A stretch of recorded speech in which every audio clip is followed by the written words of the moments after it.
सबसे पहले ये पेंटिंग देखो एंड आई एम श्योर कि ये पेंटिंग तुमने कहीं ना कहीं जरूर देखी होगी क्योंकि ये पेंटिंग है ही इतनी फेमस।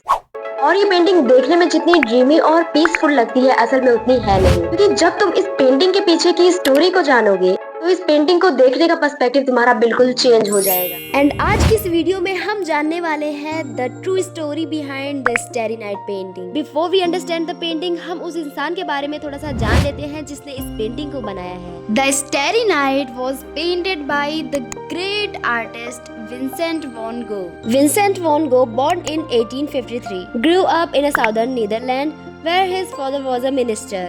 ये बचपन से ही थोड़े अलग थे, quite sensitive, overthink type. And honestly इनकी लाइफ कभी भी स्टेबल नहीं रही। कभी टीचर बने, कभी आर्ट डीलर, कभी चर्च प्रीचर, कभी बुक्स बेचने लगे। इमेजिन करो वो फीलिंग जब आपको खुद समझ में नहीं आता कि आपको लाइफ में आखिरकार करना क्या है। विंसेंट वॉन को भी वही फील होता था और जब वो 27 साल के थे He decided to become an artist. And 1880 में उन्होंने पेंटिंग बनाना शुरू किया और यहाँ से शुरू हुआ उनका ऑब्सेशन। वो सिर्फ पेंटिंग नहीं करते थे, वो इमोशंस को कैनवस पर उतारते थे। उनके पेंटिंग्स में सिर्फ ऑब्जेक्ट्स नहीं होते थे, उनके अंदर फीलिंग्स होती थी, पेन होता था, लोनलीनेस होती थी, होप होती थी। लेकिन प्रॉब्लम ये थी ना कि उस टाइम पे लोग उनके आर्ट को समझ ही नहीं पाते थे। आज जिस स्टाइल को जीनियस बोला जाता है, उस टाइम पे लोग उसे वियर्ड बोलते थे। विंसेंट वॉन ने approx 900 oil paintings and over 1100 drawing and sketches बनाई।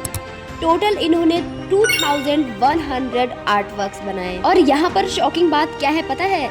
उन्होंने अपनी पूरी लाइफ टाइम में सिर्फ और सिर्फ एक पेंटिंग सेल की, बस एक। आगे की स्टोरी पर शायद ही तुम विश्वास करोगे क्योंकि यहाँ से स्टोरी थोड़ी डार्क होने वाली है। तो वान गो सिर्फ फाइनेंशियली स्ट्रगल नहीं कर रहे थे, वो मेंटली भी पूरी तरह एकदम ब्रेक हो चुके थे। आज एक्सपर्ट्स बिलीव करते हैं कि शायद उन्हें डिप्रेशन, एंजाइटी, बाइपोलर डिसऑर्डर या एपिलेप्सी जैसी कंडीशंस थी। लेकिन उस टाइम मेंटल हेल्थ को कोई सीरियसली लेता ही नहीं था। People just called him crazy. In 1888 Van Gogh France के आर्लेस नाम के टाउन में शिफ्ट हुए और उनका ड्रीम था आर्टिस्ट कम्युनिटी बनाना जहां पर एक साथ आर्टिस्ट रहे, एक साथ क्रिएट करे। और फिर उनकी लाइफ में इंटर हुए फेमस आर्टिस्ट पॉल गॉगिन। सब कुछ अच्छा चल रहा था, दोनों आर्टिस्ट साथ मिलकर पेंट करते, साथ डिस्कस करते। लेकिन धीरे धीरे उनके बीच फाइट्स स्टार्ट होने लगी। विंसेंट इमोशनली बहुत अनस्टेबल हो चुके थे, उन्हें अबैंडनमेंट और लोनलीनेस का फियर था। 23 दिसंबर 1888 पॉल गॉगिन के साथ एक बड़े आर्गुमेंट के बाद वॉन गो एकदम ब्रेक डाउन हो चुके थे और उसके बाद विंसेंट वॉन गो ने अपने कान को रेजर से काट लिया।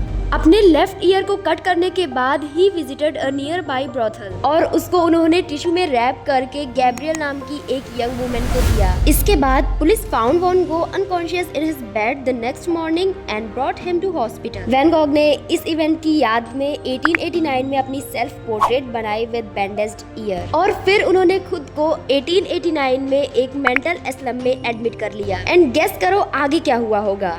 यहीं पर एक डिस्टर्ब माइंड ने दुनिया की सबसे ब्यूटीफुल पेंटिंग्स में से एक पेंटिंग क्रिएट की, द स्टैरी नाइट पेंटिंग। लेकिन रुको, स्टोरी अभी और शॉकिंग होने वाली है बिकॉज जिस पेंटिंग को लोग पीसफुल और ड्रीमी बोलते हैं, शायद वो एक्चुअली एक डिस्टर्ब माइंड का इमोशनल स्टॉर्म था।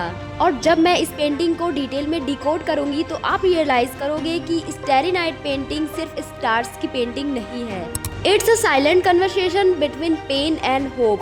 जून 1889 वॉन गो के रूम में एक विंडो थी और उसी विंडो से वो रात का स्काई देखते थे और उन्होंने उसी व्यू को पेंट करना शुरू किया। लेकिन इंटरेस्टिंग बात ये है कि स्टैरी नाइट एग्जैक्ट रियलिटी नहीं है, ये इमेजिनेशन और इमोशन का मिक्स वर्जन है। ये विलेज जो नीचे दिख रहा है इस पेंटिंग में, एक्चुअली ये वहाँ था ही नहीं। पेंटिंग को ध्यान से देखो, स्काई काम नहीं है, वो मूव हो रहा है, ट्विस्ट हो रहा है एंड एक्सप्लोड हो रहा है, जैसे इमोशंस कंट्रोल से बाहर जा रहे हो।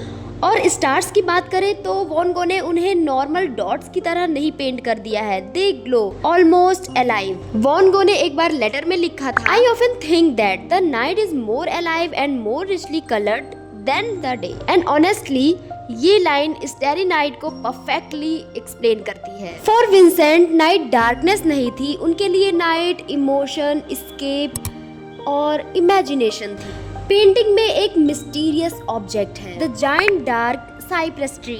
ये ट्री ऑलमोस्ट स्काई तक जा रहा है, like a bridge between earth and heaven. Art historians believe करते हैं कि साइप्रस ट्री डेथ को सिंबलाइज करता है।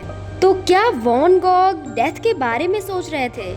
मे बी, लेकिन पेंटिंग सिर्फ सैड नहीं दिखती, उसमें होप भी नजर आता है। एग्जैक्टली इसी कॉन्ट्रडिक्शन ने स्टारी नाइट को टाइमलेस बना दिया। नॉर्मली पेंटिंग्स में स्काई बैकग्राउंड होता है, लेकिन यहाँ पर स्काई ही मेन कैरेक्टर है। वैन गॉग का माइंड कॉन्स्टेंटली एक्टिव रहता था, थॉट्स रुकते नहीं थे, माइंड काम नहीं रहता था। ये इनकी पेंटिंग में साफ दिखाई देता है। नोटिस करो कि मून कितना ब्राइट दिख रहा है। मेनी पीपल बिलीव्स कि मून होप सिंबलाइज करता है। लेकिन अब आता है स्टोरी का सबसे heart breaking part. Starry night painting बनने के सिर्फ 1 साल बाद 1890 में वैन गॉग की लाइफ एंड हो गई। विंसेंट ने रिवॉल्वर से अपनी चेस्ट पर शूट कर लिया था। A man who gave the world beauty but couldn't escape his own pain। जिस इंसान को दुनिया ने इग्नोर किया, आज वही दुनिया उस इंसान की पेंटिंग्स को प्राइसलेस बोलती है। ये सोच के काफी बुरा लगता है कि जब वो इंसान जिंदा था और जब उसे रिस्पेक्ट एंड सपोर्ट की जरूरत थी, तब उसे नहीं मिली। And he become famous after his death.